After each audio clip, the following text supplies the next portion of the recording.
tema educativo, sobre todo en lo que es escuelas rurales y educación rural, técnica, etcétera, y vinculación con el ámbito educativo.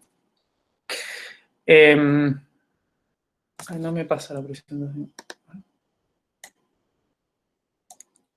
Esperen que no me pase, no sé por qué.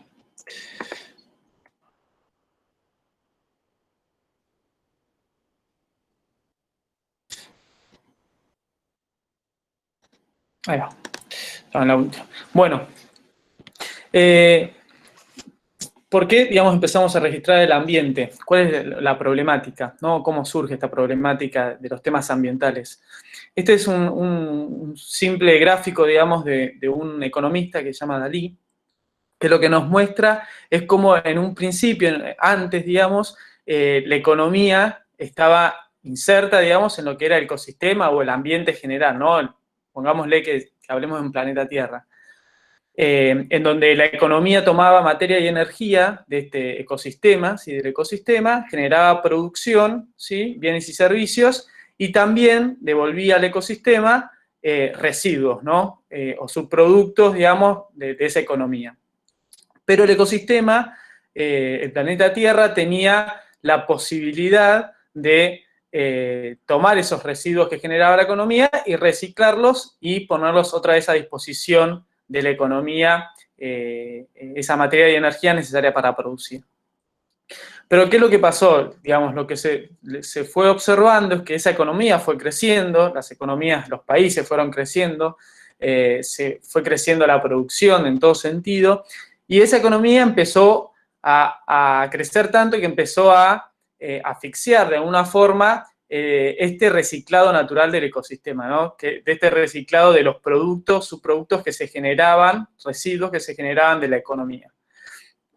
Y lo que pasó es que se empezó a generar algunos tipos de externalidades que se empezaron a visualizar. Digamos, un ejemplo muy claro hoy que está en bocas de todos es la problemática que hay de los plásticos en los océanos y por ejemplo, hay un continente de plástico en el medio del Océano Pacífico, producto de, bueno, de que la Tierra no puede reciclar esos plásticos a la velocidad con la que estamos produciendo, generando, ¿no? Y otras cuestiones importantes desde el punto de vista del impacto ambiental de nuestras actividades antropogénicas, digamos, tanto desde el punto de vista productivo del agro como de la industria, es algunas cuestiones que tienen que ver, como por ejemplo, en este círculo que le figura a la izquierda, hay un anillo central más verde, que lo que indica es estas distintas problemáticas, como es el cambio climático, la integridad de la biosfera, por ejemplo, la biodiversidad, cambios en los sistemas de tierras, el uso del agua dulce, ciclos biogeoquímicos de algunos elementos. Bueno, ¿cómo están respecto al reciclado natural que genera el ecosistema natural, ¿no? Bueno, y algunas cuestiones no estamos tan mal, como por ejemplo el uso del agua dulce. Esto es lo que está mostrando este gráfico. Y a medida que nos vamos para afuera de los anillos, el tema se va complejizando un poco más y nos pone en alerta, ¿sí? Nos va llevando de colores más verdes a colores más rojos, cuáles son los problemas ambientales más importantes en este momento a nivel global, ¿no? Que esto después sí, en cada región y cada país y hasta en cada localidad, las problemáticas son diferentes. Y en este punto vemos que algunas de las complejidades o cosas más importantes tenemos la biodiversidad, ¿no? Que ya está como fuera del umbral como problemática a nivel global. Y también los ciclos biogeoquímicos, por ejemplo, del fósforo y del nitrógeno, ¿sí? Que es una problemática muy fuerte. Tenemos algunas que están en el amarillo, digamos, que están como en un intermedio, como es el tema del cambio climático y los cambios en el sistema de la Tierra, por ejemplo. Y esto también nos lleva a reflexionar un poco con esta figura. Esto es la huella ecológica, se llama, es una recta que es un indicador, digamos, que trabaja sobre un montón de indicadores ambientales, como base de efecto invernadero, biodiversidad, bueno, etcétera. Y lo que nos muestra es cómo a partir de los años de nuestra historia, ¿no? De la humanidad y sobre todo de la última etapa en donde empezamos a a generar un montón de productos y servicios post la era industrial, digamos. Y lo que vemos es que la cantidad de huella ambiental, digamos, ha superado, más o menos a partir de 1970, el umbral que tenía la Tierra de autorregenerar o reciclar todos esos subproductos, esos residuos que generaban la economía, ¿sí? Y a partir de ese momento empezamos a generar acumulación, contaminación, pérdida de biodiversidad, extinción de especies, bueno, etcétera, que ha llevado a una situación en la que estamos hoy, más o menos acá, en el 2020, en que estamos en una condición de que necesitamos un planeta y medio para poder reabsorber todo lo que estamos produciendo, ¿sí?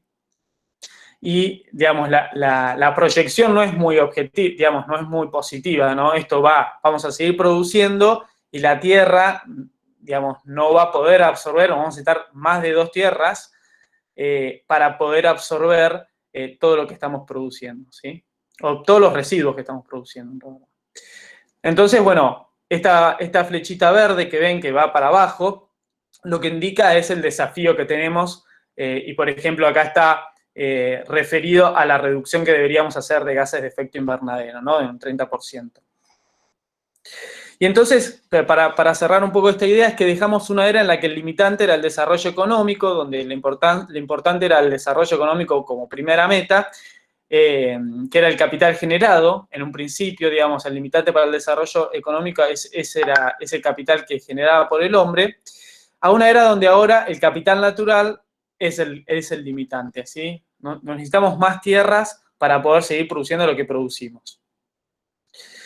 Y entonces, en el 2015, por ejemplo, nacen los ODS, que son los Objetivos de Desarrollo Sostenible, que son objetivos que todos los países que integran la ONU, digamos, se pusieron de acuerdo con metas, metas globales, digamos, para el 2030, ¿sí? Que tienen que ver con un montón de aspectos, no solo con aspectos ambientales, sino sociales y económicos, ¿no? Pero cuando referimos a los socioambientales, bueno, tenemos fin de la pobreza, hambre cero, educación de calidad, agua limpia y saneamiento, energía asequible y no contaminante, tenemos producción y consumo responsable, acción por el clima, vida submarina, vida de ecosistemas terrestres, bueno, que son muy importantes y cada uno de estos objetivos tienen metas asociadas con objetivos globales. De la misma forma que el mundo se puso de acuerdo para generar estos objetivos, cada país también ha desarrollado sus propias metas en este mismo barco, ¿no? De tratar de llegar a cumplir al 2030 muchos de estos objetivos. Y entonces, para referirnos más a nuestro sector, digamos, el sector agropecuario, tenemos que pensar cuál es el desafío que tenemos hoy como producción agropecuaria, sobre todo en nuestro país. Y cuál es el marco de dónde están las soluciones para mejorar para mejorar, digamos, la producción del sector, ¿no? Nosotros tenemos como eslabón de nuestra cadena el consumidor, ¿no?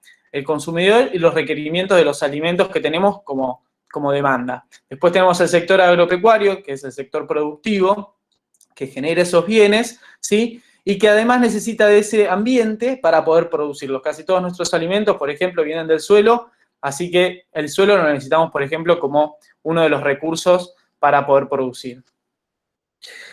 Y entonces, por ejemplo, les muestro esta figura, y es cómo evolucionó ciertos indicadores desde 1830 hasta el 2010 en esta figura. Bueno, acá hay una escala que es un índice, pero está bastante a escala, y lo que muestra es cómo evolucionó la producción mundial de alimentos, ¿sí? Cómo evolucionó la población mundial en la línea azul, y cómo evolucionó también el uso de tierras agrícolas, ¿no? Cómo aumentó la superficie productiva o, sí, utilizable. Y entonces lo que podemos ver es que en realidad hay un salto muy grande a partir más o menos de 1960, en donde se desacoplaron un poco estas líneas, ¿sí? Y la producción mundial de alimentos se hizo más exponencial, se multiplicó por 3, la población mundial se multiplicó por 2 desde 1960, y las tierras agrícolas no han incrementada a la misma proporción, ¿no? ¿Por qué no? Porque sabemos que en realidad las tierras agrícolas o las tierras cultivables es una limitante que tenemos en nuestra tierra. Digamos, la mayor parte de la superficie es continental, digamos, primero que es una pequeña porción, solo 1,32 partes del planeta, de la superficie terrestre, digamos, es cultivable, ¿no? Es una porción muy chiquitita de la tierra, ¿no? Después tenemos tierras que no son productivas, tenemos zonas de montaña, etcétera, o de hielo, etcétera, que no son cultivables. Pero, y por eso no puede aumentar tanto esta situación de tierra. Entonces, imagínense que si la población mundial, imaginémonos un 2050, va a seguir aumentando, la producción de alimentos también va a seguir aumentando, pero vamos a tener una limitante que es la tierra, ¿sí? Que es donde vamos a poder producir. Y entonces seguramente tengamos una presión ambiental mucho más grande sobre estas tierras, ¿no? Y ese es un poco el mensaje de esta figura. Y entonces, ¿cuál es la problemática, ¿no? Para seguir analizando un poquito esto. Esto es muy largo porque es bastante complejo, sobre todo cuando lo llevamos a una escala mundial, ¿no? Este análisis, pero sabemos que va a haber un aumento de la población y que va a seguir ese aumento de la población, sobre todo en los países de Asia y África, ¿sí? Que recién África está teniendo un crecimiento exponencial de la población en este momento. No solo eso, sino que además la atracción de los alimentos también va a venir por un mayor consumo, un mayor poder adquisitivo a nivel global. Si bien hay digamos, una alta proporción de la humanidad que está abajo de la línea de pobreza, ha disminuido la proporción de la población que está en esa línea. Y entonces cada vez la gente tiene mayor poder adquisitivo y mayor consumo de alimentos o de productos, ¿no? Y esa es una cuestión importante a tener en cuenta, sobre todo en los países subdesarrollados que empiezan a consumir cada vez más y tienen poblaciones sumamente elevadas. Una cuestión particular que quiero resaltar de acá, es importante y no voy a entrar en el análisis, pero es para discutir en estos años, digamos, que viene, es el tema del consumo de alimentos, ¿no? Digamos, mucho de lo que, Lucas también habla mucho de este tema, de lo que se produce viene por una demanda, ¿no? Que demanda del consumidor. Ahora, nosotros como consumidores de alimentos también tenemos la responsabilidad de ser conscientes de eso y tratar de consumir correctamente, ¿no? Ser buenos consumidores, también depende de nosotros. Y ahí hay muchas posturas, posturas de veganismo, de consumir más verduras y menos carne. Bueno, hay una discusión muy interesante que de tender a las dietas, hacerlas en base más de productos vegetales, digamos, que son más eficientes en la producción que los productos animales. Igual también hay una discusión más que tiene que ver con la salud. Y otro problema importante que lo quería mencionar y no dejar pasar es el tema de los desperdicios de alimentos. Digamos, a nivel global, el 30% de los alimentos que se producen se desperdician. Se desperdician tanto en la producción, en el transporte, digamos, en la comercialización y en el consumo. Se da más en los países desarrollados, digamos, que el nivel de desperdicio se da a nivel de consumidor, pero en los países subdesarrollados esos desperdicios son más grandes o más fuertes en lo que es transporte y producción del alimento, ¿sí? Y entonces, ¿qué hace la producción agropecuaria? Bueno, ese aumento por 3 que vimos en el gráfico anterior de la producción desde 1960 se dio en base a tecnología. La mayor parte de ese aumento del productivo fue a base de tecnología, ¿no? De mejoramiento genético, de uso de insumos, uso de agroquímicos, uso de fertilizantes y nuevas tecnologías que generaron rendimientos más altos, ¿sí? También, digamos, ese crecimiento de la producción estuvo acompañado de cambios de uso del suelo, eso quiere decir de cambiar, por ejemplo, vegetación natural de un bosque, hacer una deforestación, e implantar cultivos o introducir el ganado en esos ambientes, o también cambiar paisajes que eran pastizales naturales en campos agrícolas, ¿no? Eso llamamos cambio de uso del suelo, que en nuestro país ha sido muy importante, y en ese sentido, por ejemplo, en nuestro país somos uno de los 10, estamos dentro de los 10 países con mayor tasa de deforestación de los últimos 25 años, es una problemática, sobre todo en las provincias del norte argentino. Y además tenemos una producción que en los últimos años, ¿no?, digamos, ha resaltado la importancia del uso de los insumos desmedido en las producciones, sobre todo agrícolas, ¿no? Tanto de agroquímicos como fertilizantes. En el caso de los fertilizantes, nosotros tenemos algo más particular, que digamos, hay países como en Europa o en Estados Unidos donde el uso de fertilizantes es mucho mayor y hay exceso, digamos, de uso de fertilizantes y hay contaminación por el uso de fertilizantes. En cambio, en nuestros sistemas productivos, como nosotros producimos, hay un desbalance más negativo de los nutrientes del suelo, y eso es por poca fertilización, digamos. En realidad es el efecto contrario. Nosotros tenemos algo medio particular en ese aspecto, porque son suelos más jóvenes desde el punto de vista productivo. Bueno, y hay otras variables también a tener en cuenta, que seguramente después algo nos va a contar Karina. Y entonces, esta presión que hay desde la producción, esto que necesitar producir más, vemos y solemos ver en los campos, y los que recorremos para visitar productores o hacemos investigación y demás, vemos que los procesos de degradación aún continúan, ¿no? Si bien en Argentina se ha hecho muchos avances respecto a tecnologías que van en tratar de degradar menos los ambientes, hay procesos fuertes de degradación, que tienen que ver con la erosión, la pérdida de nutrientes, como les mencioné recién, la pérdida de materia orgánica de los suelos. Bueno, el tema de cambio climático también es muy importante en el sector agropecuario. Los porcentajes de emisiones respecto a las otras producciones también es alto en el sector, tanto en la ganadería como en la agricultura.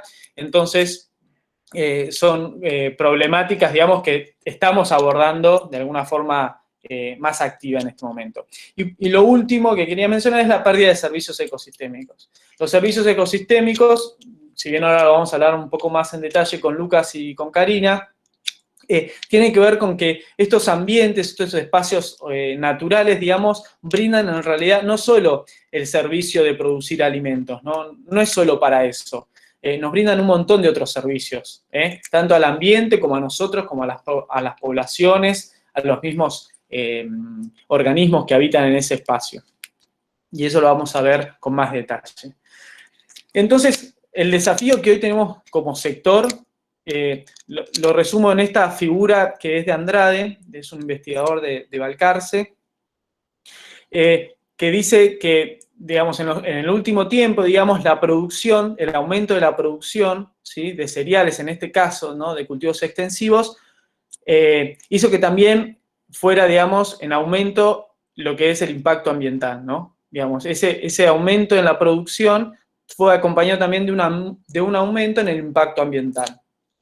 Y el desafío que tenemos nosotros es seguir aumentando la producción de alimentos, porque cada vez va a haber más población en el mundo, es una realidad, y todo el mundo lo sabe. Si bien hay otras cosas que hay que mejorar, como la distribución, la equidad, digamos, bajar mucho el tema del desperdicio de alimentos, el gran desafío de este aumento de la producción es desacoplarlo, ¿sí?, como muestra esta figura, desacoplarlo del aumento del impacto ambiental. En vez de que esta última barra roja esté a esta altura, ¿sí?, la podamos mantener acá. Entonces, eso es lo que tenemos que lograr como sector, desacoplar el impacto ambiental del aumento de la producción. Entonces, desde CREA tomé esta definición, hay muchas definiciones de producción sostenible, sustentable, digamos. Tomé esta de una publicación que hicimos hace poco en CREA, y yo lo resumo como una forma de realizar la producción orientada a satisfacer las necesidades de las generaciones presentes, sin comprometer las posibilidades de las generaciones futuras para atender las suyas, considerando aspectos económicos, sociales y ambientales de la producción y procurando mantener un equilibrio entre ellos, ¿no? Entonces, ¿cómo logramos? ¿Cuál es este desafío de desacoplar el tema de la producción y el ambiente, ¿no? Mayor producción, mayor impacto ambiental. ¿Cómo podemos desacoplar eso? ¿Por dónde empezamos? Bueno, desde CREA y también desde la UBA, creemos que a partir, y seguramente Lucas, que es de la Universidad de Río Negro, también coincide con nosotros, que la educación es uno de los pilares que necesitamos para poder afrontar este desafío que tenemos como sector, ¿no? Hoy lo vamos a basar en dos aspectos, en la biodiversidad con Lucas y en los suelos con Karina. Por último, les quería compartir esta página que está en la página de CREA. Es un proyecto que se llama Así son los suelos de mi país. Es un proyecto que venimos realizando desde 2017, en donde los chicos de escuelas primarias y secundarias hacen trabajos de investigación relacionados al recurso suelo, relacionados al agua, a la biodiversidad y a los gases de efecto invernadero. Estas investigaciones los chicos de diferentes escuelas, tanto agrotécnicas como no agrotécnicas, rurales o de ciudades, hacen estos proyectos de investigación acompañados de tutores, que a veces son productores CREA, y a veces son también investigadores tanto del INTA o de la Asociación Argentina de Ciencia del Suelo o de algunas universidades. Después también les dejo esta página que tiene un montón de material respecto al suelo, que pueden compartir con sus alumnos, digamos. Y bueno, estas dos cuentas de Instagram, una es Los Suelos de mi País, _RG, y la de la Cátedra de Edafología, que también nosotros subimos bastante material para compartir. Bueno, tienen mi mail y muchas gracias por la atención. Yo no sé si, Cari, hay alguna pregunta que sea especialmente para mí antes de poner el video para la segunda parte. Ahí te leo, Fede. Ahí apareció una. ¿Es una utopía pensar en un umbral cercano a cero? ¿Cuánto tiempo llevaría? Gustavo, ¿estás hablando de un umbral cercano a cero de impacto ambiental? ¿Eso estás hablando, Gustavo? Hola, ¿qué tal? Buenas tardes. Hola, Gustavo. Sí, primera diapositiva que dijo que a partir del año 1960 se empezó a desprender esa flecha y que se necesita un planeta y medio. Sí. Y bueno, ahí dio a conocer esa que está presentando ahora. Por eso mi pregunta es como docente, ¿no? Y transmitir a los chicos. ¿Es una utopía? O sea, ¿nunca lo vamos a lograr? ¿Hay posibilidades? ¿Qué tiempo llevaría? No sé si soy claro en la pregunta o... Sí. Digamos, hay cuestiones que están por fuera, es como, creo que hay que ver todos los componentes que tiene esta huella ambiental con lo que se hizo este gráfico, ¿no? Pero cuando uno ve esto, ve que hay algunas cosas que ya están mal. Digamos, por ejemplo, hay especies en extinción, en peligro de extinción, que es muy difícil de revertirlo, por ejemplo. Entonces hay cuestiones, estas capaz sí son más fáciles, pero hay cuestiones que son bastante difíciles. Esto de los plásticos no le da la tierra a poder reciclar esos residuos tan rápido como los estamos produciendo, digamos. Y esto que haya una acumulación en algún lugar o haya contaminación es porque la tierra no está dando abasto a reciclar todos esos residuos que generamos, ¿no? Y el tema es que si nosotros reducimos mucho, por ejemplo, me pongo en los plásticos, si reducimos mucho el uso de los plásticos, sí, seguramente después la tierra va a absorber de alguna forma, igual no es tan simple, sobre todo los plásticos, pero se va a poder reducir un poco el impacto. Yo creo que sí, digamos. Casi todo, salvo algunas, yo creo que no sé mucho de biodiversidad como Lucas, ¿no? Pero capaz eso es más difícil de saber. Y además hay mucha biodiversidad que se desconoce, pero hay cosas que sí se van a poder, siempre y cuando uno, digamos, hoy nos tomemos, seamos más activos y reduzcamos un montón de esto que estamos ya produciendo de más, porque ya sabemos que estamos fuera del uno, digamos, ¿no? Federico, acá hay otra. Perdón. No, vale. Y Karina. Ya te dejo, vale, ya te dejo. No sé si alguien más quiere... Sí, hay otra pregunta, pero estaba, pobre, coordinando y me metí yo en el medio. Dice Juan Carlos, ¿podrías ampliar un poco el concepto de servicios ecosistémicos? Creo que nos vamos a ir metiendo cada vez más profundo en este tema. No sé.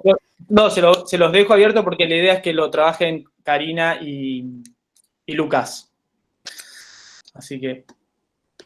Y hasta acá están las preguntas por ahora. Bueno. Y vale, me retiro porque sos la moderadora y yo estoy charleta acá. No, para nada, para nada. Entonces, voy a proyectar un video que dura unos 6 minutos nada más, y después de este video le vamos a hacer unas preguntas a Lucas. Si les van surgiendo alguna pregunta mientras ven el video, la idea es compartir con Lucas como un conversatorio respecto a lo que él cuenta en este video. Así que lo vamos a ver entre todos. Pensamos en el planeta Tierra, nuestro planeta. ¿Qué mundo nos imaginamos? Hoy, nuestro planeta es una enorme granja. Unas pocas especies dominan sobre todas las demás y acaparan los recursos. Estamos perdiendo la biodiversidad y la estamos reemplazando por dominancia.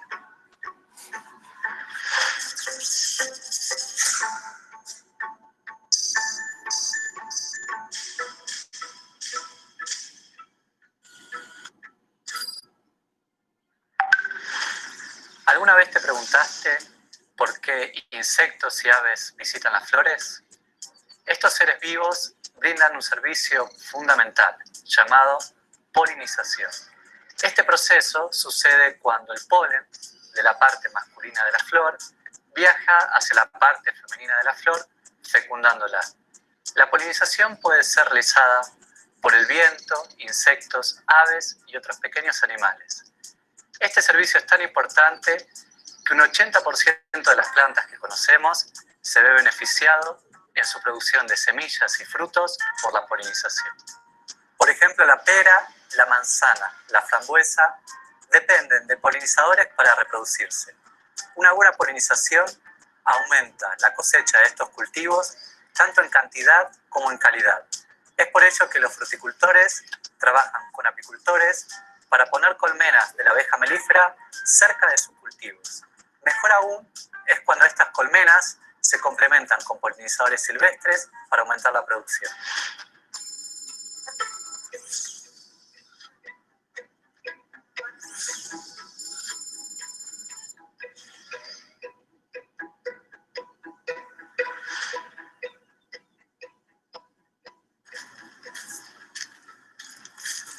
Hola, Diego. ¿Cómo andas, Lucas? ¿Todo bien? Todo bien. Acá trabajando, me encontrás un poco abonando acá las plantas. ¿Y dónde estamos? Y estamos en el lugar más lindo de la chacra, la huerta orgánica, como verás. ¿Todo esto se come? Todo esto se come, sí. Buenísimo. Se come. Nosotros acá lo que tratamos de hacer también junto con la gente de la Universidad de Río Negro, trabajar un poquito esto de la asociación de cultivo, que nos reinteresa. Entonces acá, como podés ver, tenés ejemplo de repollos con un poco de lechuga, bueno, un poco de remolacha, un poco de mezcla, ¿no? Y en el medio también vas a encontrar algo que es importante para nosotros, que son las plantas polinizadoras. Que estamos, bueno, acá en la huerta, lo puedes ver, es bastante lo que hay, tenemos muchísimo. Tenemos amapola, caléndula, bastante salvaje también tenemos, y a veces también tenemos girasoles, pero lo que más nos ayuda a nosotros son las amapolas que tenemos acá. Es decir, que esas plantas atraen insectos. Claro, eso nos atraen los insectos, nos atraen las mariposas, eso también nos ayuda con el tema de las plagas, a veces también, que también las eliminan. Es decir, que dentro de esta multiplicidad de cultivos hay algunos que los plantan solo por las flores, y esas flores atraen insectos de los alrededores que visitan las flores de los cultivos, como el zapallo, los polinizan, y el zapallo, más zapallo, más grande. Eso aumenta la productividad. Y es decir, que de esta manera, a través de tener muchos cultivos, diversidad de cultivos de flores, ustedes trabajan tanto con las abejas de la miel, que vienen en cajas, como con abejas o insectos silvestres que hacen nidos por toda la chacra. Por toda la chacra. Tenés que tener en cuenta que acá nosotros estamos con algo orgánico. Nosotros acá trabajamos sobre eso, no queremos nada químico, entonces al ser algo orgánico también necesitamos que los animales y los insectos sean todos silvestres y naturales. Entonces ellos pueden estar en un ambiente natural y no que se nos mueran porque se nos muere el polinizador. Imagínate, no tenemos ni un tomate. Entonces tener más polinizadores y diversidad de ellos implica tener mayor producción. Mayor producción, mayor cantidad y mejor calidad de vida.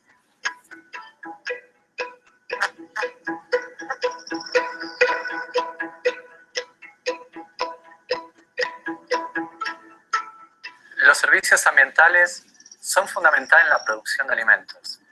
Hay investigaciones en todo el mundo que dicen que la diversidad de polinizadores aumentan tanto la cantidad de alimentos como la calidad de los mismos. Es decir, que producimos más en la misma superficie. Eso nos ahorra tener que expandirnos sobre tierras vírgenes, aprovechando mejor el terreno que tenemos ya en cultivo. Es decir, que traer nuevamente la biodiversidad a los campos es fundamental para una agricultura sustentable. Las técnicas convencionales de agricultura y ganadería generan un gran impacto ambiental, pero no son la única opción. La intensificación ecológica también implica más rendimiento.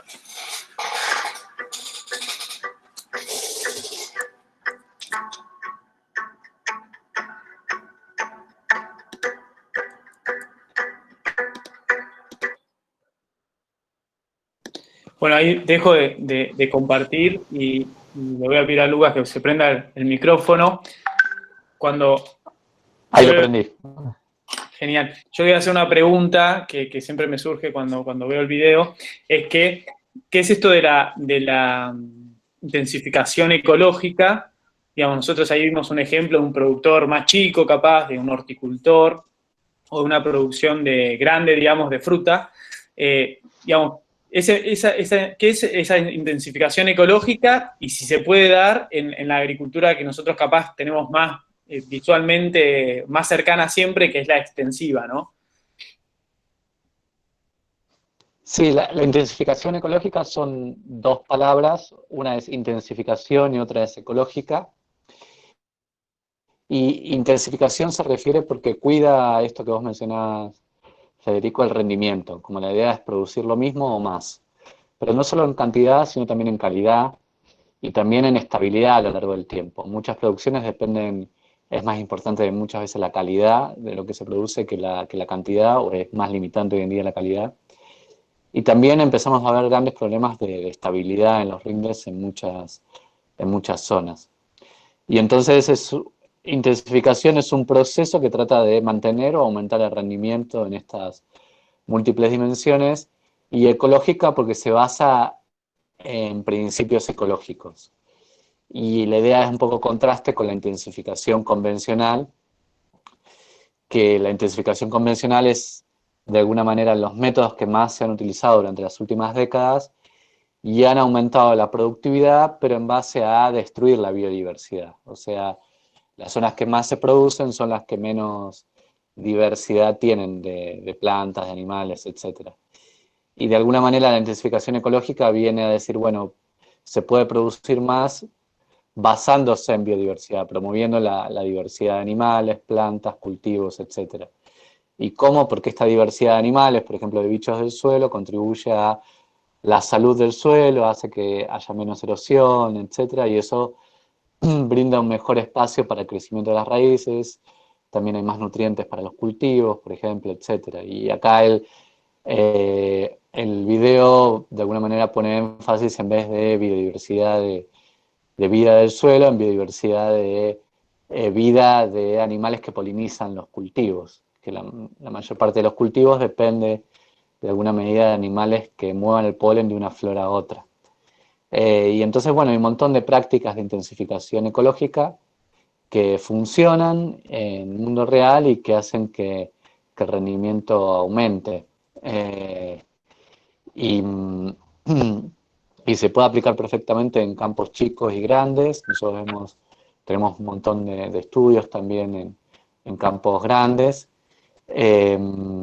Y bueno, ¿por qué no lo hace todo el mundo entonces?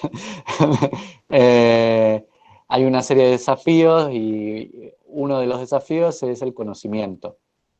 Hay que conocer un poquito más de la ecología del lugar. Hoy en día el modelo agropecuario que tenemos es un modelo donde hay una persona que es el dueño del campo, otra persona que lo alquila, otra persona que va y lo siembra con una máquina, otra persona que es el contratista que la cosecha. Nadie se conoce entre sí, muchas veces no hay mucho arraigo al lugar, y entonces es un esquema bastante simple, es como un paquete tecnológico que requiere poco conocimiento de la persona que lo aplica, pero es muy intensivo en el uso de insumos. Entonces nosotros decimos que la intensificación convencional es poco intensiva en el uso del conocimiento ecológico desde el que lo aplica, pero eso se reemplaza con un mayor uso de insumos. Entonces, bueno, no me mato mucho en comprender cuáles son la dinámica de plagas o malezas, aplico 2 o 3 herbicidas y pesticidas estándar y de alguna manera ahí cubro todo. De hecho, hay call center que uno puede llamar y sin saber nada del lugar hasta te recomiendan dosis. Y bueno, digamos, la intensificación ecológica uso menos insumos externos. La idea es ir reduciendo el uso de agroquímicos y todo lo que sea insumo externo a la chacra. Pero es menos intensiva en el uso de insumos, pero es más intensiva en el uso de conocimiento. Es decir, puedo utilizar menos herbicidas, menos pesticidas, pero para eso tengo que conocer un poquito más del lugar, de la dinámica de maleza, hacer algún que otro monitoreo más. Y no es todo nada. Es decir, justamente es un proceso. Y en los campos grandes, ese proceso es todavía más evidente, digamos. Nosotros estamos en una situación, sobre todo en Argentina, un poco extrema, en la que, bueno, estamos como, si uno quiere convertirse en alguien que va a salir a correr, estamos como sedentarios. Todavía no hemos salido nunca a correr. Y nuestro objetivo por ahí es, si nunca salimos a correr y nos ponemos a pensar hoy, bueno, ¿cómo vamos a hacer el campo perfecto? Es decir, ¿cómo vamos a salir mañana a correr 50 kilómetros? Y nos desmotivamos tanto que nunca vamos a salir y nunca vamos a hacer nada, ¿no? Entonces, justamente es un proceso donde uno se pone objetivos alcanzables año a año. Entonces, si yo nunca salí a correr, el primer día no voy a salir a correr 50 kilómetros, sino que la primera semana voy a correr 2 kilómetros, la siguiente 5 y así sucesivamente. Y con la intensificación ecológica es lo mismo, son 2 cosas que tenemos que hacer. Cada vez utilizar menos insumos externos y cada vez promover más la biodiversidad. Y bueno, todos los años me voy proponiendo una meta de, bueno, este año voy a tratar de promover las rotaciones de cultivos, aumentar lo que se llama cultivos de servicios y tratar de utilizar, bueno, un poquito menos de herbicida, de pesticida, etcétera. Y así año a año voy progresando hacia esas metas y en lo que se llama un manejo adaptativo y que tiene una fuerte base en el monitoreo. Y la verdad es que funciona. Y es un proceso en donde, bueno, mucha gente, sobre todo aquella gente que está más asociada a la innovación, el conocimiento y que trata de tener otro perfil, como muchos de los productores CREA, se está interesando. Y algo interesante acá es que, por ejemplo, la agricultura orgánica es un concepto de todo o nada, ¿no? Digamos, si es solo focalizada en agroquímicos o, o insumos eh, sintéticos. Y entonces o lo cumplís o no lo cumplís. Esto es muy distinto porque primero esto es un proceso, entonces uno nunca llega a ser eh, nunca te dan el título de intensificado ecológicamente, porque es un proceso que nunca termina, digamos, como el que sale a correr, ¿no? Siempre podés correr un poquito más o mejor, o el que hace yoga, siempre las posturas se pueden mejorar.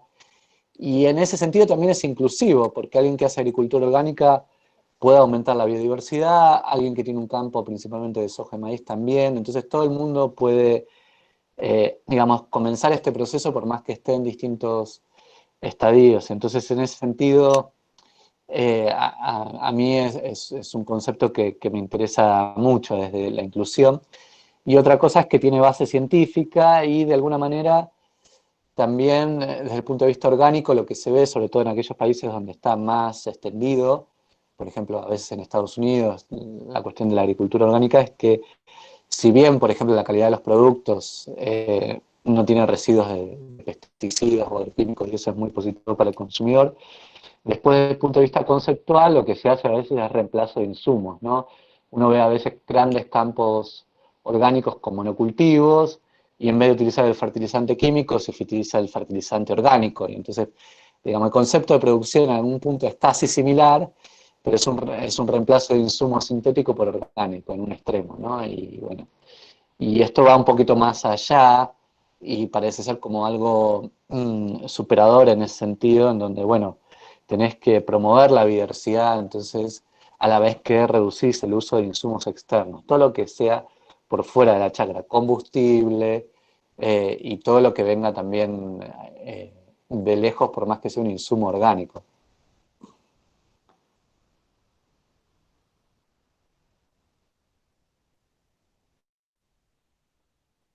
Hola, Ah, se había cortado, ahí está. ¿se escuchó? Ah, Hola, sí, sí. Está. ¿se escuchó? Oh. No, se escucha perfecto, sí. Ah, Sí, ok. se escuchó todo, Lucas, ¿eh? Sí, sí, sí, Lucas. Yo me quedé pensando, ¿no? Porque también eso, cuando lo escuchás y ves la realidad, o sea, salís a la ruta y ves mucha distancia, ¿no? Y escuchando al productor, también sentía que el hombre tenía que volver a la tierra, y el hombre con el conocimiento y su capacidad y su tiempo dedicado a esa tierra. Eso me venía, Lucas, a la cabeza, porque tenemos que estar dispuestos, ¿no? Porque siempre para mejorar, para actuar con más conocimiento también implica más dedicación, ¿no? Y a veces tenemos una agricultura de esto muy simplificada, con pocos actores, con escasos tiempos, ¿no? Pero bueno, estaba pensando en todo eso. También pensé cuánta energía solar que hay.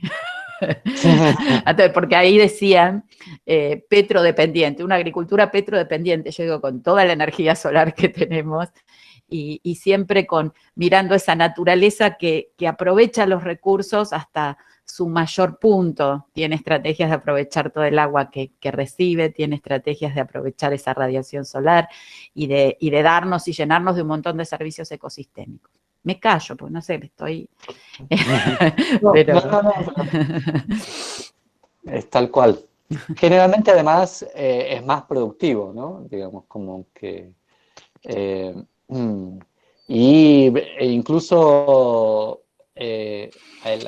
buena parte de las prácticas aumentan el rendimiento también económico por hectárea, en contra de lo que mucha gente piensa que es más caro, digamos. Pero bueno, de alguna manera requiere como decía Karina, de pasar a un sistema como demasiado simplificado, en donde con pocas personas puedes manejar miles de hectáreas, incluso hasta cuestiones básicas, ¿no? Digamos que los campos tienen curvas de nivel y estamos obsesionados en sembrar en cuadrados y en ver el suelo limpio, ¿no? Como que se vea la tierra libre de cualquier cosa. Y son como obsesiones casi culturales que no responden a cuestiones técnicas. Básicamente, el hecho de poder incluso sembrar en franjas hace que haya, es decir, te aumenta la diversidad de paisajes sin cambiar el porcentaje de soja y maíz que tenés sembrado, ¿no? Porque de alguna manera el contacto entre lotes es mayor, hay más efecto de lo que llamamos densidad de borde, y hay un montón de cosas que se pueden hacer de manera simple. Algunas prácticas es volver a cosas que se hacían antes, como la rotación de cultivos. Otras son nuevas, como el diseño de paisajes, pensado en esto de servicios ambientales y pensado en promover la diversidad. Y bueno, hay una integración de- también de cómo es la efectividad de estas prácticas locales y de paisaje en promover el rendimiento. Lucas, te hago una pregunta. En cultivos extensivos, que son lotes grandes, como decís, ¿vos cómo se puede hacer ahí para promover la biodiversidad? Más allá de, como dijiste recién, por ejemplo, cultivos en franjas, qué sé yo. Pero si quiero generar, no sé, mayor cantidad de insectos, de polinizadores, de plantas nativas, no sé, ¿cómo se hace? Generalmente nosotros como que em, hay varias cosas que trabajamos de acuerdo al lugar. Una es destacar el rol de los ambientes naturales y seminaturales, productivamente, es decir, como reservorio de biodiversidad, pero también para prevenir todo es, por ejemplo, las inundaciones, ¿no? Es decir, todos los problemas de inundaciones que estamos teniendo. Y también hay una cuestión de que hoy en día, si vos ves, por ejemplo, un bosque y se lo reconoce al productor solamente la madera de ese bosque, entonces el incentivo que tiene el productor es talar ese bosque, digamos. Pero de alguna manera, si al productor se le reconoce no solo la madera de ese bosque, sino el aire puro que brinda ese bosque, digamos, la capacidad de ese bosque de filtrar agua, de regular, digamos, el agua pura a las poblaciones, etcétera. Y bueno, también los incentivos son otros. Entonces, uno de los desafíos era decir, bueno, La intensificación ecológica se justifica solamente por la parte productiva, pero también hay que dejar de mirar los campos solamente por los kilos de soja, trigo, maíz que nos dan, sino esos campos pueden darnos aire puro o pueden destruirnos el aire, pueden darnos agua pura en cantidad y calidad o pueden contribuir con que se inunden nuestras casas, con un montón de problemas ambientales en la regulación del clima, etcétera. Entonces, de alguna manera, digamos, los productores agropecuarios no solo son productores, sino que están regulando los sistemas vitales de nuestra casa. Es decir, nosotros pensamos que podemos vivir saludablemente si llegamos a una casa y empezamos a destruir el sistema de calefacción, el sistema de electricidad, el gas, digamos, y no, sin embargo, de alguna manera, nuestro sistema vital en el planeta está principalmente regulado por cómo llevamos adelante nuestras actividades agropecuarias en un sentido amplio, ¿no? Agricultura, ganadería, deforestaciones, son los principales ocupantes del planeta, y bueno, de la manera en que llevamos adelante esas actividades, también impactan en la regulación de los servicios que necesitamos para vivir, ¿no? La regulación del clima, la regulación del agua, del aire, etc. Y la regulación de la transmisión de enfermedades, y esto, bueno, es un aspecto clave hoy en día también. Y bueno, de alguna manera, los productores agropecuarios impactan a la vez sobre todo, impactan en los kilos de soja, pero también impactan en todos estos aspectos que necesitamos para poder vivir en este planeta, y entonces los pueden impactar positivamente o negativamente. Y eso de alguna manera no está incluido en la toma de decisiones agropecuarias. Y eso es algo que hay que cambiar de manera urgente, digamos. Cada vez que uno toma una decisión sobre un ecosistema del cual depende vivir, hay que pensar estos múltiples aspectos, beneficios o perjuicios. Y ese es otro de los desafíos, el segundo desafío. Y bueno, si empezamos a incorporar los múltiples beneficios en la intensificación ecológica, claramente se expandiría mucho más. Total, Lucas, te dejo, hay algunos comentarios que capaz los vamos a traer al final como para darle espacio también a Karina que nos cuente. Yo le comento, ahí nosotros, por ejemplo, con CREA, justo ahora hay una chica que está bueno, Lucas y el equipo de Lucas también participa, pero hay una chica que pusieron todo en campos en Chaco, en el NOA, y, digamos, cámara trampa para ver cómo los mamíferos se mueven en los campos con diferentes manejos.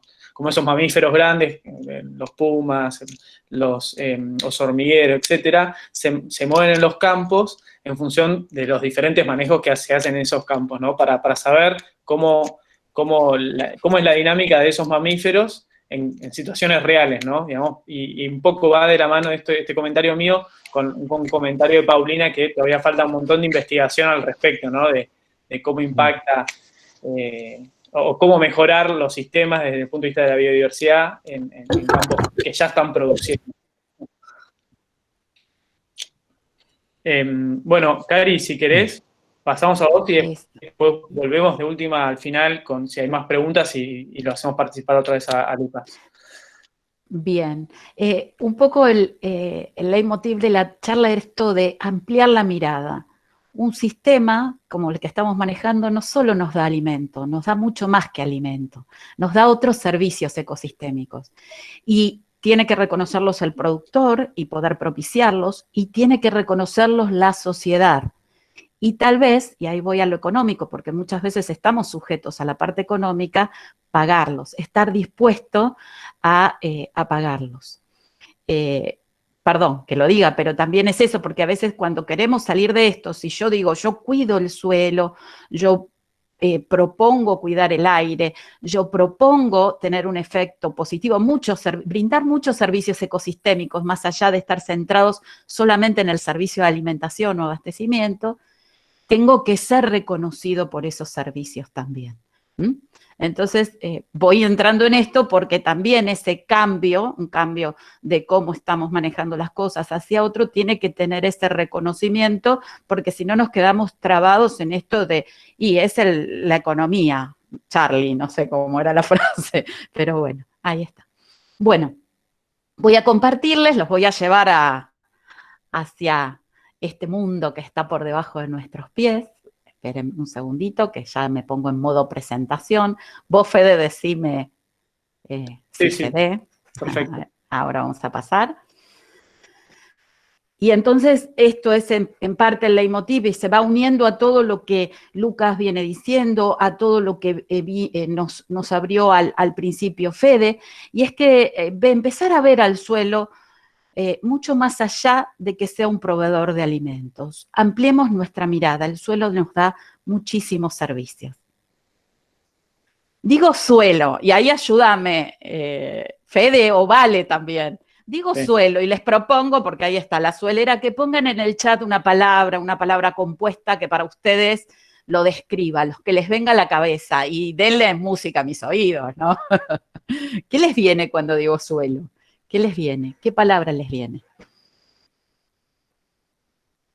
Yo miro ahora, ojeo al costado el chat, pero cuando uno dice, en el chat. Eso, lo llamo al chat. A ver, pónganme en el chat. Si les digo suelo, ¿qué palabra les viene? Una palabra compuesta, suelo. Energía. Energía, la vida, soporte vital, vida, fertilidad. Bien. Eso es suelo, ¿no? Sostiene vida. Es vida en el planeta, es vida en nuestro mundo. Entonces, ese suelo es derivado de un proceso geológico que tiene esa escala, 10.000 años, 20.000 años, 30.000 años, donde una roca madre, trabajada por el clima, por los microorganismos, a lo largo de mucho tiempo, que a veces se sitúa en distintas partes del relieve, conforma este suelo que sostiene la vida. ¿Me estás presentando? Perdón. Sí, ¿no se ve? No.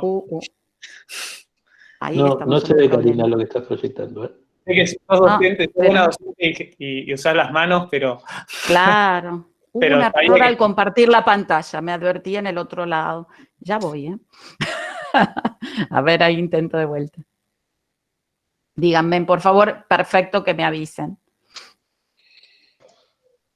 Ahí va. Ahora sí. Bien. Y yo toda muy inspirada, pero, a ver, estoy tratando de que pase a presentación. ¿Ahí lo siguen viendo? Sí, perfecto. Bien, perfecto.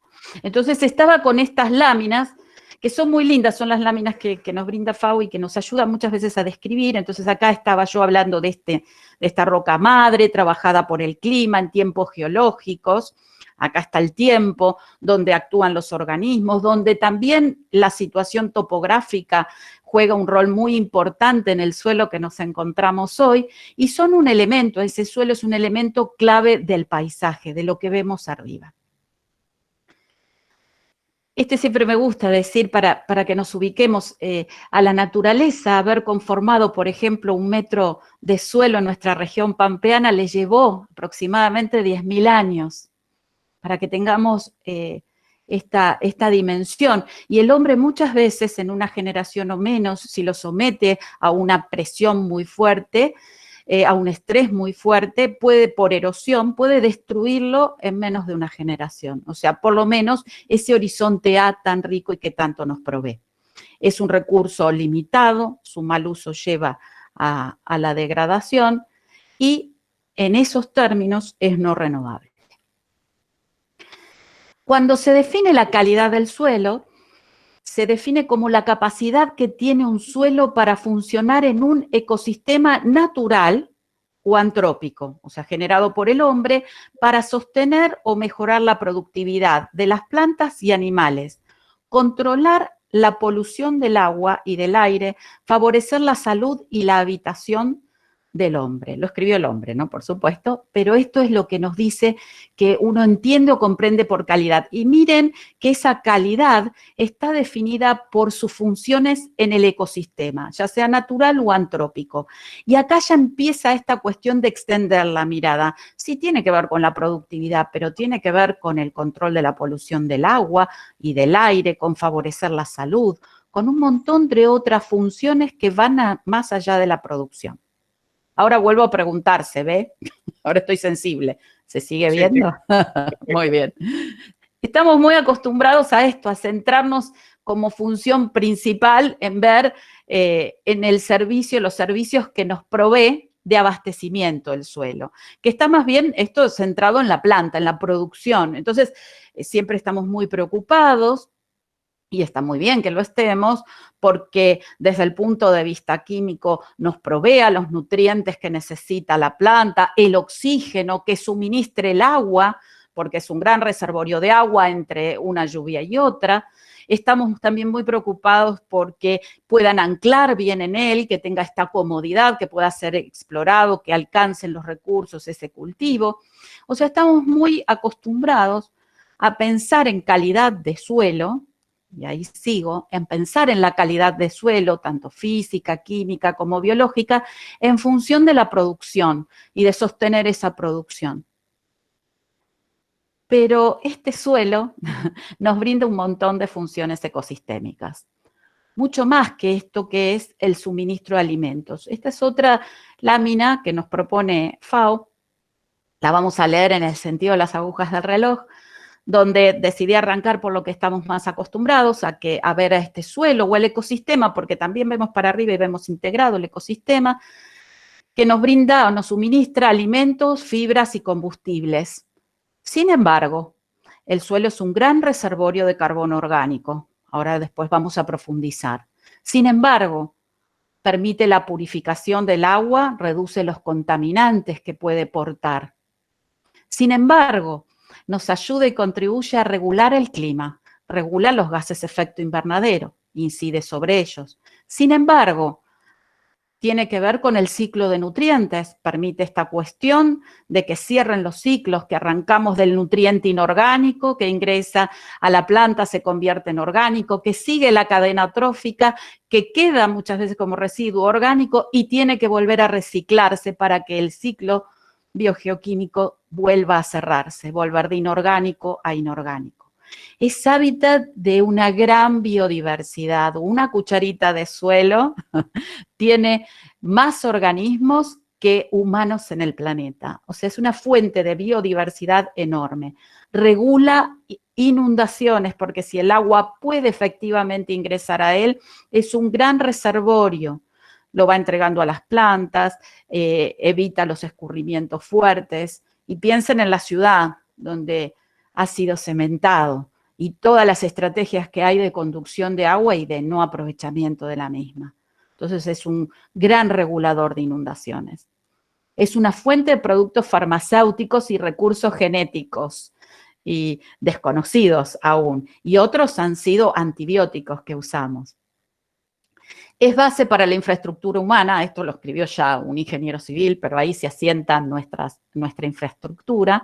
Suministra, y me da lástima porque esto implica su deterioro, materiales de construcción, y se ha sacrificado muchas veces ese horizonte A para la obtención de ladrillos.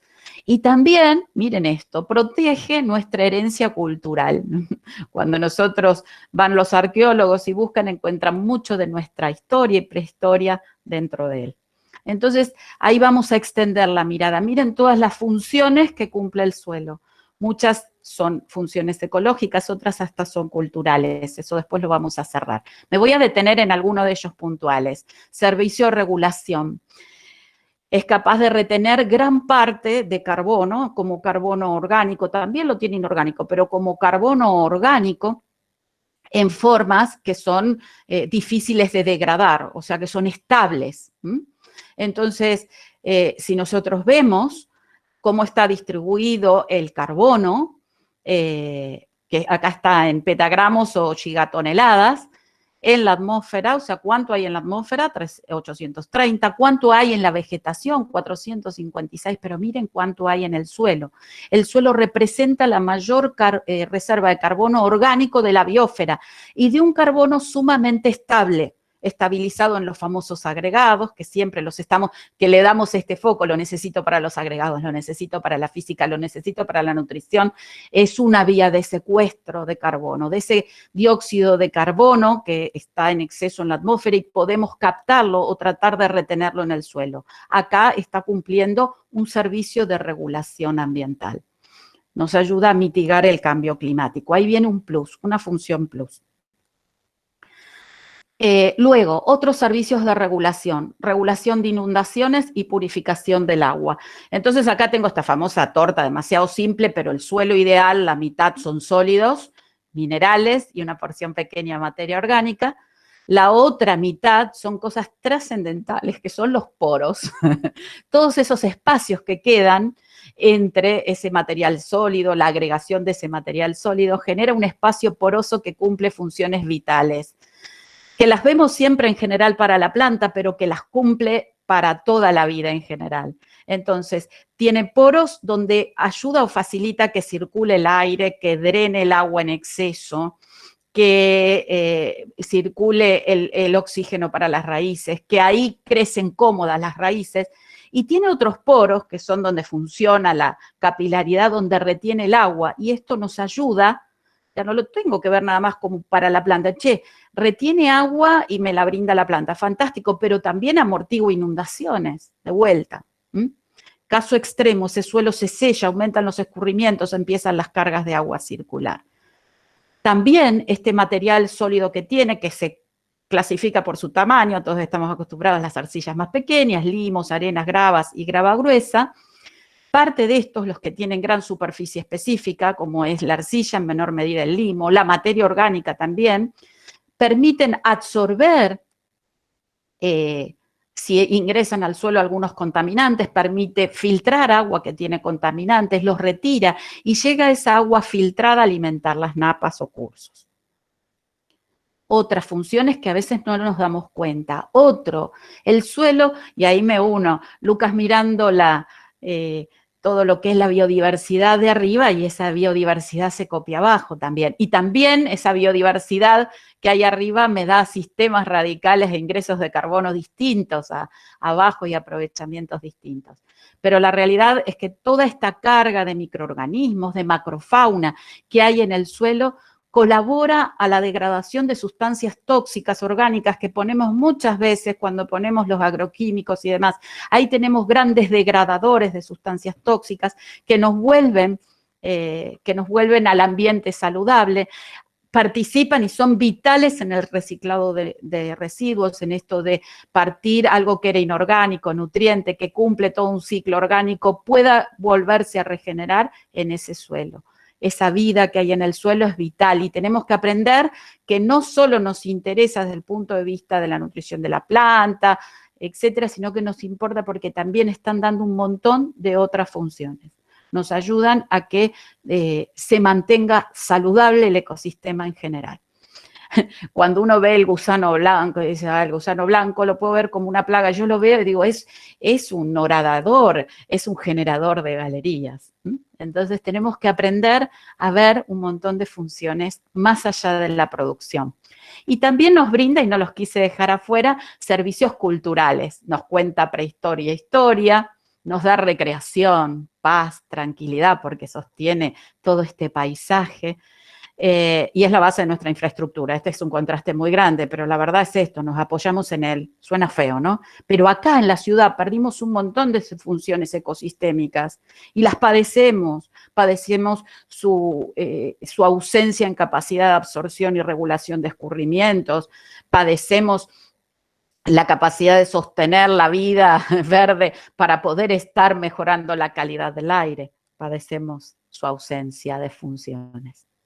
Entonces, y ahí cerrando esto, el suelo nos brinda muchos servicios ecosistémicos que permiten la vida en la tierra. Estamos muy acostumbrados a verlo como un proveedor de servicios de abastecimiento, distintos, alimentos, madera, medicamentos, energía, fibras, pero la realidad es que tiene funciones de regulación fundamentales, purificación del agua, descomposición de residuos, colabora en la polinización, porque hace que esta vida sea posible, participa en la regulación climática, controla enfermedades, supongo que tiene que ver con que de ahí vienen muchas veces medicamentos, o puede degradar también sustancias.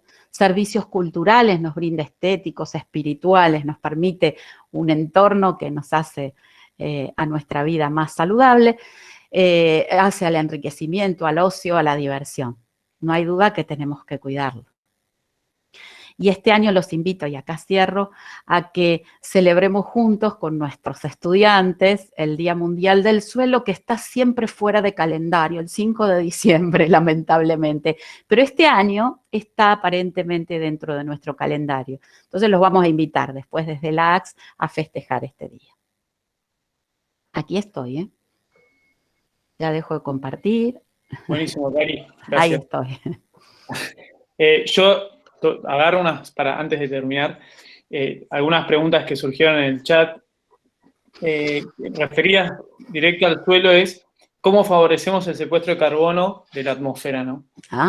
Eso es convertir energía solar en carbono, ¿no? O sea, pasarla a carbono. Estoy condicionada por el agua que tengo también disponible en el punto en el que estoy, ¿no? Hay sistemas más limitados en agua y otros que tienen más, pero yo tengo que aprovechar todos los recursos para producir, yo lo voy a decir así, materia verde, materia seca, luego que eso es materia orgánica, esa es la forma de ingreso de carbono al suelo.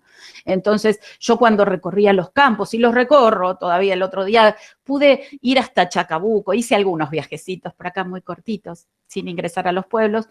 Uno encuentra en la pampa ondulada sus campos vacíos en esta época, y uno dice, ay, hay agua, hay energía solar, hay nutrientes y no están siendo utilizados y convertidos en materia orgánica, y materia orgánica es de todo, es esto, es secuestro de carbono, ya no es nada más como decíamos antes, y es mejor física del suelo para que las plantas, ahí también se almacenan nutrientes, etcétera, sino que también decimos es este servicio ecosistémico de retirar excesos de CO2 de la atmósfera. Es también la posibilidad muchas veces es la fuente de alimento de las bacterias, que son la mayor parte heterótrofas que están en el suelo, y entonces hay más vida, si hay más carbono también, hay degradación de sustancias que hemos aportado a esos sistemas y que tienen que ser degradados. Cuando digo cómo lograr más carbono en el suelo, es cómo generar más carbono por arriba del suelo y en las raíces abajo, y eso una parte se humifica y constituye ese carbono estable. Una pregunta también para vos y para Lucas, que puede llegar a ser, ¿se podrá recuperar todo el impacto ecológico que se hizo todos estos años con el monocultivo de soja? Hay varias cosas para charlar con respecto a esta pregunta, pero capaz Lucas lo puede tomar más del tema de la dominancia de los cultivos, digamos, ya sea la soja o cualquier otro monocultivo, y Cari, vos desde el punto de vista del suelo. Del suelo, sí, claro que sí. O sea, desde el punto de vista de la diversidad de especies y hábitat que se han perdido, bueno, hay una parte que es irrecuperable. O sea, lo que no podemos recuperar en muchos lados es el paisaje que teníamos hace 1000 años. Pero sí podemos, con lo que tenemos hoy en día, transformar lo que tenemos hoy en día hacia paisajes agropecuarios que sean saludables, que sean hermosos, que sean muy productivos y que tengan diversidad de plantas y animales y que sean sanos. O sea, entonces por ahí lo que es complejo es la palabra recuperar, pero sin duda podemos crear ambientes mucho más saludables y a la vez productivos que los que tenemos ahora. Y Lucas, una cosita más para que no se pierda, porque a mí siempre me hacen esta pregunta de la soja. La soja pobre, no tiene nada de malo la planta. Yo siempre digo eso, tipo, no es mala la planta, es muy buena la planta. El tema es que la dominancia, el exceso de dominancia, ponele, o el exceso de monocultivo, ya sea de soja, maíz, trigo o cualquier planta que quisiéramos poner, eso es lo malo, sobre todo, ¿no? Digamos, la planta en sí no tiene nada, es una leguminosa más. Claro. De hecho, nutricionalmente la soja... podemos hacer tofu y podemos hacer un montón de cosas que están buenísimas. Pero claro, el problema es tal cual, digamos, el monocultivo aplicado en general a cualquier cultivo, ¿no? Exacto. Eso, Lucas, yo tenía un video que se llama La soja es maravillosa. Arranco con la soja es maravillosa, ¿no? Porque para mí las leguminosas tienen la maravilla de asociarse simbióticamente con las bacterias fijadoras de nitrógeno y con energía solar, captar N2, que está lleno el aire, 78%, y que ingrese y se vuelva activo al suelo y alimente, ¿no?, a todo nuestro sistema. Entonces el tema siempre es eso, es mantener los equilibrios. Pero cada especie tiene un montón de particularidades y cosas muy buenas que brindan al sistema. El tema son los excesos, y los excesos los comete el hombre, en general. Bien. Cari, sumo a Virginia, perdón, yo estoy moderando, pero bueno, ya me conocen. Virginia, una docente, tenía una pregunta que quería hacer. Hola, buenas tardes. En realidad, yo lo que quería era un poco aportar a lo que dijiste, Federico, que en realidad el enemigo a combatir no es el cultivo de soja, sino es el exceso que se comete en general, porque si vamos, yo creo que el cultivo de soja, un poco nos sentimos parte, yo soy docente, pero también trabajo en la parte extensiva, y yo creo que eso debe ir acompañado no de echarnos culpa, el productor hace soja y trigo, porque no hay un gobierno que asegure algo para que el productor deje de hacer lo que está haciendo y que medianamente puede llegar a tener un rédito económico. Yo creo que siempre se ha hecho ese hincapié en la soja y la soja, pero también entiendo que como agrónomos tenemos nuestras culpas por no enfrentar en el buen sentido al gobierno y decir, señores, si seguimos de esta manera nos vamos al abismo, si promocionan otro cultivo, el productor lo va a hacer y el ingeniero va a acompañar. De hecho, un cultivo como la vicia es un cultivo de cobertura, es una leguminosa, y sin embargo no he visto una bandera hablo gobierno como este o como el anterior o como el otro, no es este en particular. Es decir, no, vamos a decir, el productor que hace vicia, le vamos a subsidiar la semilla de vicia. El productor automáticamente deja de hacer y hace vicia. O sea, somos nosotros también un poco... Por eso estaba bien lo que dijiste, Federico, de decir, no la enemiga soja, o sea, el monocultivo en general, digamos. En eso hago mea culpa también de decir, es muy difícil a un productor decirle, no, haz un cultivo que no es rentable, porque el gobierno le da palo al otro. Eso también nosotros los agrónomos somos parte de esto, y por ahí yo siempre lo que digo es, los gobiernos no tienen... Son decisiones por ahí que toman de escritorio también. El asesor que tiene no le dice, che, mirá que estos suelos nos vamos a quedar con perdón de la expresión, van a matar a la gallina los huevos de oro, van a matar al suelo, y no vamos a tener otro para salir a buscar o exportar o a traer de Japón. Eso quería dejar un comentario. Dale, gracias, Virginia. Buenísimo. Sumo a la discusión que planteó Virginia, a una pregunta que había en el chat también, que decía cómo concientizamos la necesidad de una agricultura sustentable, ¿no? Capaz, yo me atrevo a decir algo que opino, digamos, para mí, ustedes que son educadores, como nosotros, capaz en la universidad, pero ustedes con los chicos en la escuela, a mí, estos 4 años que estoy trabajando con estos proyectos de investigación que hacen los chicos en las escuelas, a mí se me eriza la piel de las cosas que hacen, que pueden hacer estos chicos en la escuela. Digamos, hacen proyectos nivel universitario, con una pasión, con un gusto, a veces sin recursos. Este año lo hicieron, participaron 46 escuelas, los chicos haciendo trabajo en esta modalidad virtual, porque claramente no van a la escuela, hicieron los trabajos de investigación. La verdad que ustedes tienen todo el componente ahí en el aula. para desarrollar concientización de forma fácil, digamos. Me parece que ustedes tienen todo el material para hacerlo, y los chicos estos temas los toman, los perciben muy fácilmente, se apropian muy fácilmente de estos temas, pero yo siempre digo, si es con investigación, mucho mejor, ¿no? Porque eso crea una conducta de la crítica, de la razón, de cómo generar las respuestas a las preguntas que tenemos hoy y que no pudimos resolver hasta hoy, que es un desafío permanente que tenemos que generar en los chicos. Ese querer investigar, saber, pero meter mano para entender es fundamental. Sobre todo en estas cuestiones que el ambiente, como Lucas sabe un montón, es un genio, y Cari también, son complejas. El ambiente es muy complejo, el ambiente natural es muy complejo. Entonces hay que investigar. Yo creo que desde la escuela se puede. Yo creo que hay que aprender a poner valor. O sea, hay que ponerle valor a las cosas. No, lamentablemente muchas veces el valor es económico, ¿no? Es lo que nos termina guiando. Pero si comprendemos, y eso sí tiene que ver con la educación y la valorización de cada cosa que nos da la naturaleza, si aprendemos a ver ese valor, si la sociedad es consciente de ese valor, y si somos puro dinero, porque yo ya estoy grande, lo que me queda, creo que voy a seguir viendo este funcionamiento de sociedad, tal vez la valorización sea económica, pero ponerle un valor a todo lo que necesitamos del ecosistema, de la naturaleza, no sesgarnos nada más a la producción, no poner solo ahí el hincapié. Entonces empezar a ver esto, el abanico, de vuelta, extenderla, mira, hay un montón de cosas que nos da la naturaleza, los sistemas naturales sin antropizar y los antropizados, y tenemos que aprender a darle un valor a cada servicio, ¿tá?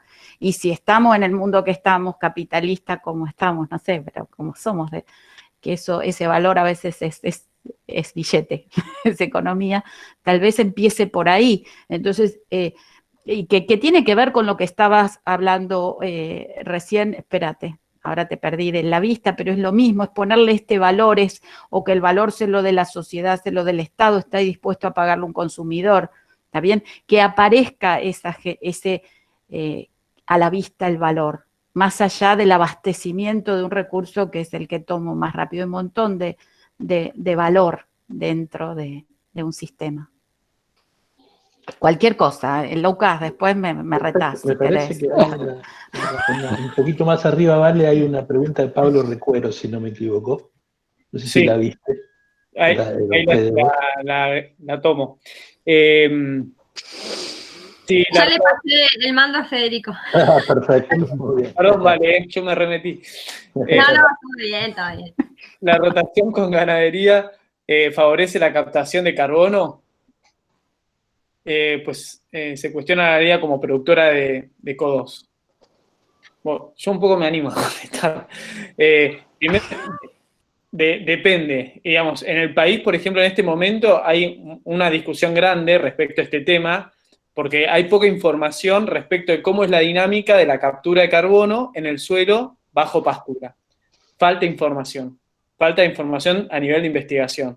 Porque nosotros, por ejemplo, el país, para cuantificar las emisiones a nivel nacional, toma metodologías hechas, digamos, por el IPCC, por técnicos científicos internacionales, del cual también tenemos parte muchos científicos nuestros, pero que toman a veces valores que no son realmente los mismos que tenemos nosotros en nuestro territorio. Y por ejemplo, bueno, no en todas las circunstancias posiblemente se pueda capturar carbono, en algunos ambientes más fácil, en otros ambientes es más difícil. Nosotros tenemos distintas ganaderías, los sistemas productivos de nuestras ganaderías son distintas, algunas son más, digamos, una cosa importante es, por ejemplo, imagínense si tienen alta carga animal nuestros campos. ¿Cuánta, digamos, captura de carbono va a haber? Y va a haber poca en el suelo, digamos. Seguramente haya degradación de las pasturas, de los pastizales, con baja fertilización sobre todo, digamos, va a haber poca captura de carbono. Bueno, en otros sistemas que sean de menor carga, con manejo de pastoreo rotativo, bueno, hay que analizar, hay un montón de cosas en estudio en este momento respecto a esto, digamos. La ganadería es emisora por el metano que genera la digestión, digamos, la emisión de metano de las vacas, mientras más vaca tengamos, más vamos a emitir las producciones en ese sentido. Después hay que analizar en el sistema si las cuentas con el balance del suelo cierran mejor o no, digamos. Pero bueno, la ganadería es emisora de por sí por el sistema ruminal de la vaca, digamos. Eso es así. Ahí está Lucas, que no sé si quedó congelado riéndose. Muy bien. Está muy bien. Nicolás Manoni tenía un par de preguntas, tenía un par de comentarios que decía: en el desarrollo urbano tampoco se le da importancia al suelo, se avanza y la planificación es básica o escasa, no se tiene en cuenta para el desarrollo de espacios vivos y de producción de alimentos frescos, por ejemplo, la soberanía, alimentaria que se trata de muchas veces. Que se trata muchas veces, si hay otra información sobre la generación de emisiones del GI, pero no de captura o de fijación en la producción agropecuaria. Creo que ahora un poco hay más, ¿no, Federico, ya de información ya en esto, ¿no? Cari, ¿querés contestar lo de las ciudades? Varias cosas. A mí me está preocupando el suelo en la ciudad. Siempre miraba que FAO en sus láminas ponía: se pierde tanto suelo por... Y ahora yo estoy en la ciudad, digamos, más apartada del centro de Buenos Aires, y estoy viendo eso. Yo digo, la ausencia de los servicios del suelo en la ciudad, ¿no? Entonces ahora se empieza a hablar de los techos verdes, paredes verticales, tener un poco más de conciencia.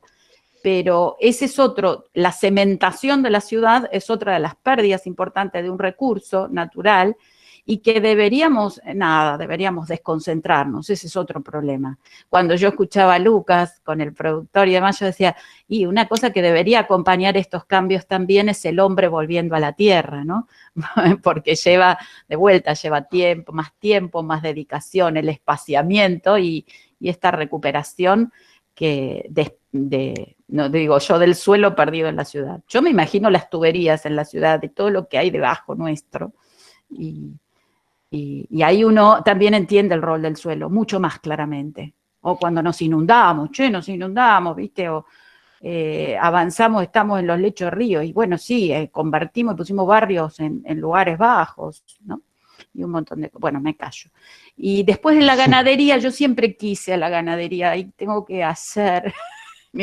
porque ahora está bien las vacas, pero a mí me gusta a veces ver cumplir un ciclo, un eslabón más de la cadena trófica en el propio campo.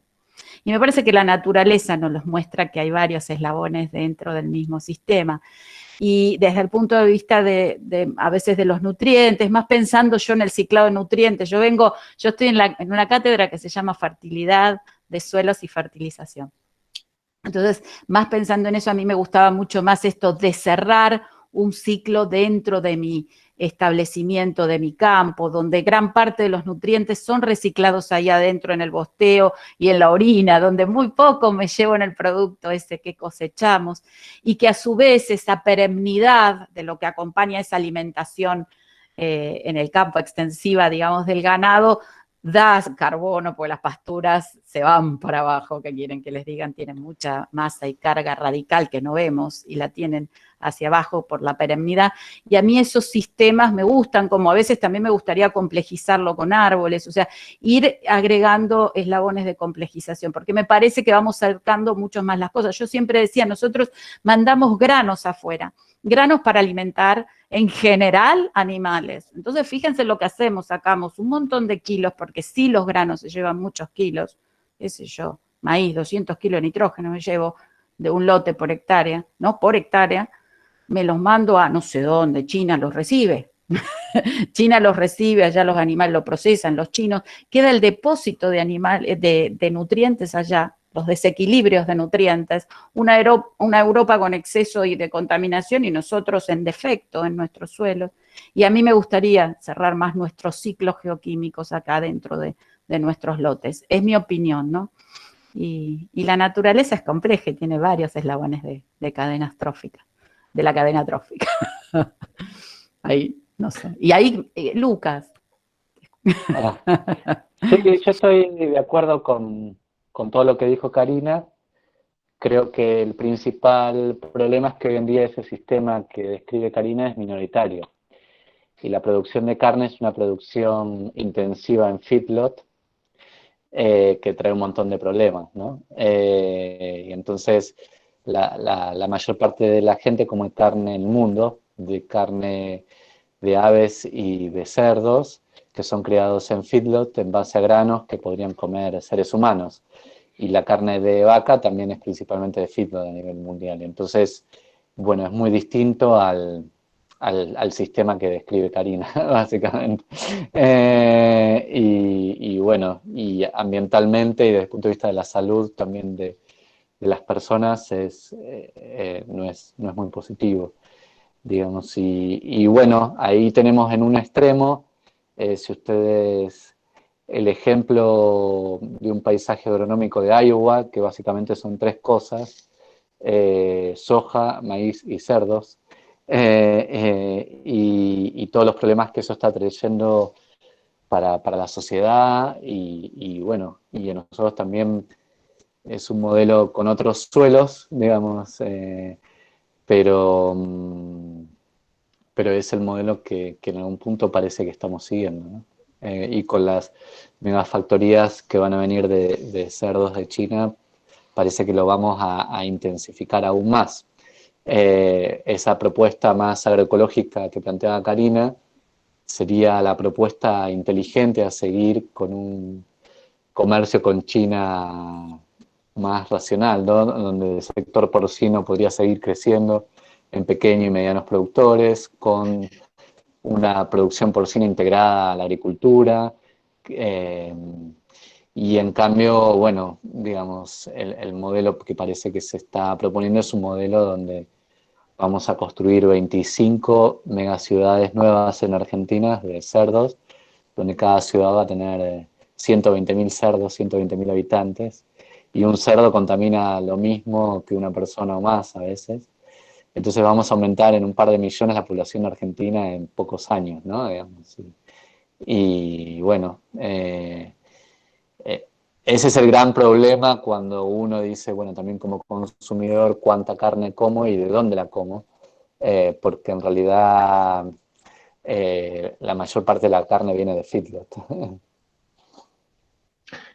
Estamos muy... Acá hay una pregunta, Sí, Karina. dale, vale. Una opinión. No, lo del biodigestor, a mí nosotros tenemos un biodigestor en la escuela en la que yo estoy, y el biodigestor como una salida para utilizar, digamos, los desechos de los animales, como está diciendo Lucas, sobre todo los cerdos, que no tienen una utilización por ahí dentro del ciclo de la materia orgánica de la huerta o de otros sistemas productivos.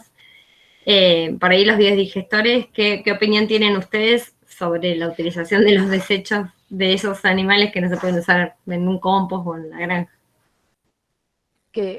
Vale, y ahí, sí, vos hablas, Fede. Sí. Algunos biodigestores, tanto en tambos capaz, como en producciones de feedlot, a mí me parecen bien, digamos. Me parece que están aprovechando un subproducto, un residuo, para generar otro producto que a veces sirve como para generar energía para afuera, como para los mismos establecimientos. Me parece que a nivel de materia y energía es una mejora a un problema, que es el residuo ese que se genera, ¿no?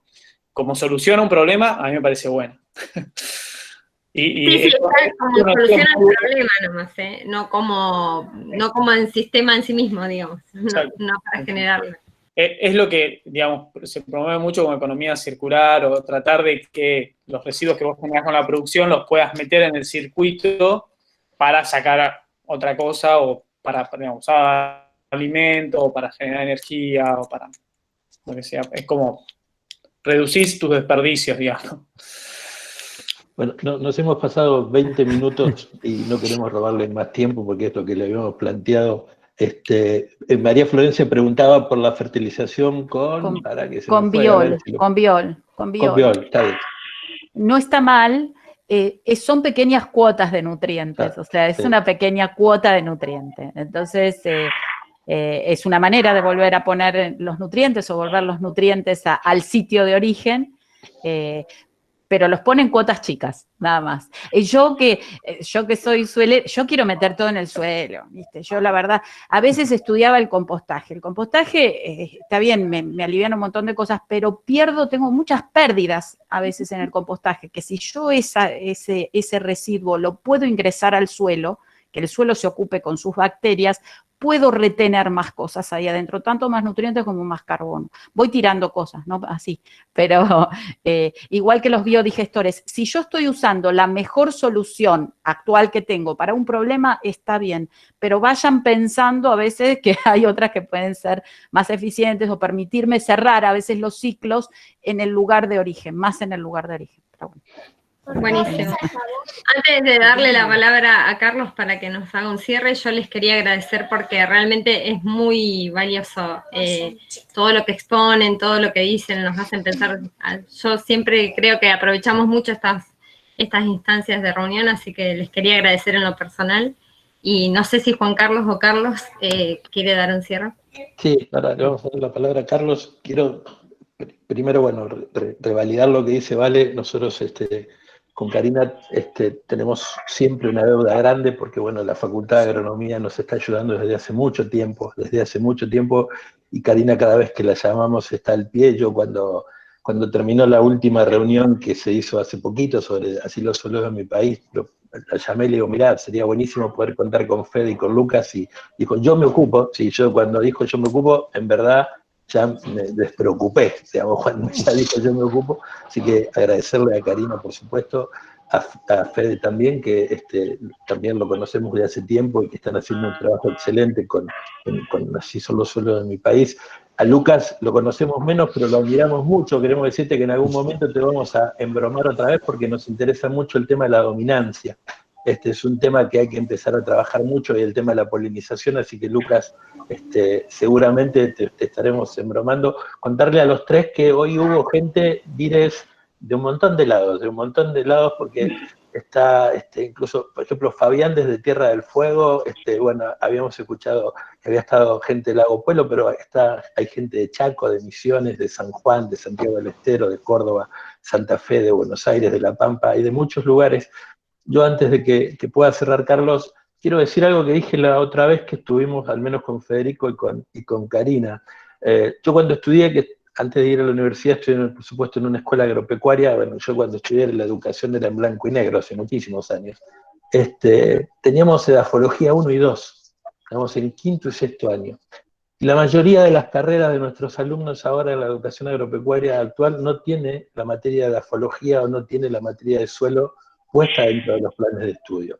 Cuando vos trabajás con los decisores políticos de las provincias, con los funcionarios, te la plantean, que te la dibujan, que la está puesta dentro de los sistemas productivos, pero el suelo es tan importante para arriba y para abajo, tanto por lo que vemos y por lo que hay abajo, ha desaparecido. Entonces, hoy que Fede planteaba también como una de las 3 patas el tema de la educación, creo que está en nosotros poder hacer en cada una de las escuelas el máximo de los esfuerzos para que esta ampliación de la mirada que nos proponen los 3 se haga realidad, y que realmente nuestras futuras generaciones puedan no solamente disfrutar de un mejor planeta, sino vivir mejor.